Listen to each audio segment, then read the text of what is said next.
Salut chers amis, bienvenue sur les grands noms de l'Afrique. Vous êtes avec vos frères d'en bas. Aujourd'hui, je vais vous raconter une histoire que moi je crois chaque jour. Je suis à Accra. Mais chaque jour, parce que j'ai quelqu'un qui est très proche au niveau de l'ambassade. Souvent, je fais la livraison jusqu'à lui. Au niveau de l'ambassade des Américains au Ghana. Et chaque jour, souvent c'est dans la matinée, autour de 8h, 9h, que j'ai là, et je parte là-bas.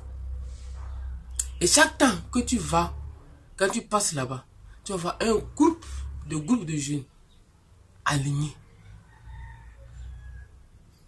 La première des choses, j'étais choqué, parce que moi, je ne suis pas habitué à demander, à jouer des loto-visa et autres. Je me suis demandé, il y a quoi?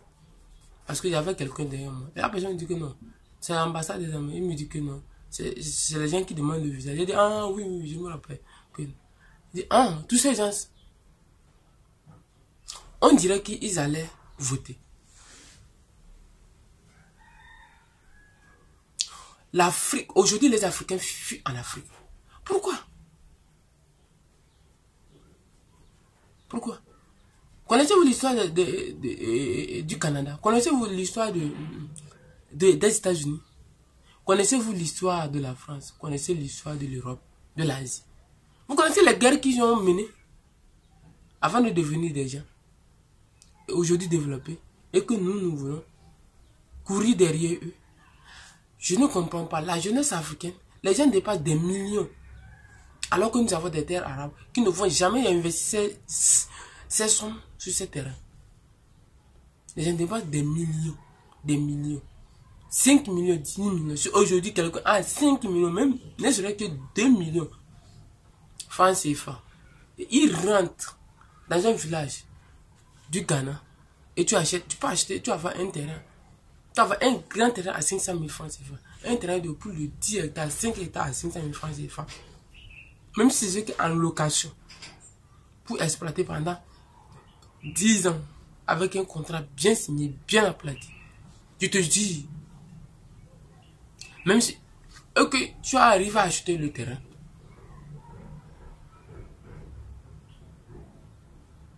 tu es parti. Mais les Africains préfèrent utiliser ces sommes.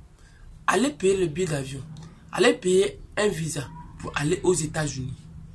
Et malheur, c'est ceux qui se disent intellectuels, qui sont allés à l'école, qui courent vers là.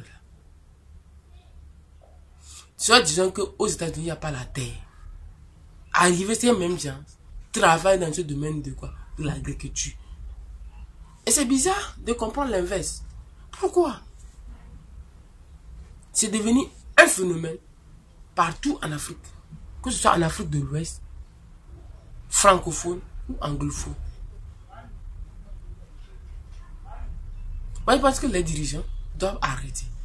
Et les Américains aussi. Ils le savent bien que ça anéantit nos États. Ils ne vont jamais arrêter. Parce que eux, ils ont besoin. Et c'est ce qu'ils ont besoin. Ils sélectent, ils choisissent ce qu'ils veulent amener. Pourquoi? Je ne comprends pas. Quand j'arrivais au Ghana, j'étais choqué. Des milliers de gens, comme s'il y avait une élection. Mais c'est bizarre. Les Africains doivent comprendre que nous sommes à la phase de fondation en Afrique. C'est nous qui allons poser la fondation, les fondations pour nos futurs, pour nos enfants. Parce que nous, on ne peut jamais devenir comme les Américains. Parce que le développement prend du temps. Et le vrai développement prend du temps. Comme l'avait dit le coach Simon. La vraie réussite prend du temps. Et c'est vrai. Pourquoi? Parce que tu dois travailler dur. Mais les Africains ne veulent pas travailler dur. Nous avons besoin de l'argent vite pour manger seulement. C'est bizarre de comprendre tout ça. C'est bizarre. Quand j'arrivais, chaque jour, c'est comme ça. Alors, pourquoi? Les Africains revenaient. Même si c'est la terre, nous allons manger et développer l'Afrique. J'en ai marre. Nous avons marre. de cette immigration. Souffrons. Et rappelons que lorsque nous souffrons, éduquons nos enfants pour qu'ils aient des exemples. Si nos parents n'ont pas pu nous éduquer, mais nous avons pu, nous sommes allés à l'école. Ils nous ont mis au moins, du moins à l'école. Toi aussi, prends conscience que je peux mettre mon enfant au monde, l'éduquer bien, chercher l'argent, l'éduquer bien, et qu'il devienne plus que moi.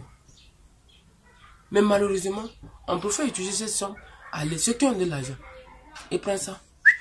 Un jeune qui va travailler, quelqu'un qui va travailler dans la fonction publique, ne va jamais faire des recherches. Un infirmier, il ne va jamais faire des recherches. Il va prendre son argent, économiser pour aller aux États-Unis. Pourquoi? Ou bien en Angleterre, pourquoi? On te paie pour que tu puisses faire des recherches, manger, faire tout, pour que tu puisses faire des recherches. Mais on ne, les enseignants, pareil. On ne te paie pas. Tous les primes qu'on augmente là, on ne te paie pas pour que tu prends pour économiser, voyager ou bien construire une grande maison. Non. On te paie pour que tu puisses faire aider l'État en faisant quoi? La recherche. Mais jamais, ils ne font jamais. Ils pensent que ce sont pour aller construire des maisons. Pour construire les maisons, tout ça, ça ne mène. Mais pour aller faire quoi? Pour aller voyager, à payer des visas. Et devant nos dirigeants qui ne disent rien.